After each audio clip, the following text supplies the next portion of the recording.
បានគ្រប់ជំរាបសួរពុកម៉ែបងប្អូនថ្ងៃនេះខ្ញុំចង់និយាយពីការថែទាំរងរុយតិច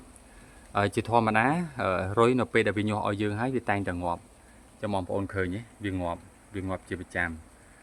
អញ្ចឹងវាងាប់នេះគឺវាបង្កើតជាក្លិនដែរអញ្ចឹងវាពងហើយវាងាប់ហើយនេះនៅពេលដែលយើងបោះសម្អាតហើយអញ្ចឹងបងប្អូនត្រូវចាំថាក្នុងរងរុយនៅពេលដែលយើងអត់ស្អាតយើងអត់បានបោះហ្នឹងពពួកអាមេរុយហ្នឹងមេរុយហ្នឹងវាបានទៅពងនៅចិត្តក្លិនបងប្អូនឃើញទេឥឡូវខ្ញុំបង្ហាញវីដេអូនេះឲ្យនេះ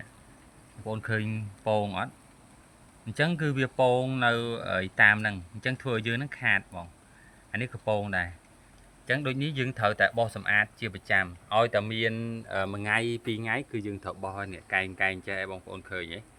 កែងហ្នឹងគឺសិតតែជាកន្លែងអំណោយផលបំផុតសម្រាប់វាពងមូលហេតុអី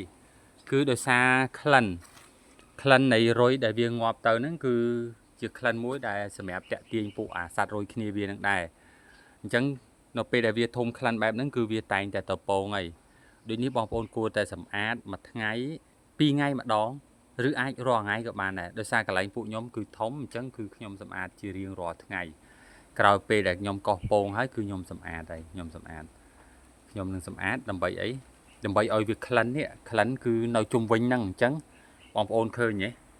នៅពេលដែលមានក្លិនល្អរុយគឺវាមកតែកន្លែងហ្នឹងទេគឺវាមកកន្លែងហ្នឹងហើយវានឹងពងឲ្យយើងលទ្ធផលរបស់យើងក៏ល្អប្រសើរដែរបងប្អូនឃើញប៉ុណ្ណឹងមួយថ្ងៃ3ខាំអី3ខាំអាចលើស3ខាំតែប្រហែលទេតែសំខាន់បំផុតគឺក្លិនអញ្ចឹងនៅពេលដែលបងប្អូនចិញ្ចឹមអត់បានបងប្អូនសង្កេតមើលក្លិនធ្នាក់តាក់រុយរបស់យើងថាវាយ៉ាងណាវាមានក្លិនទៀតអត់បើវាអត់យើងគួរថែមហើយយើងត្រូវដូរវាប្រហែលថ្ងៃម្ដងដើម្បីអី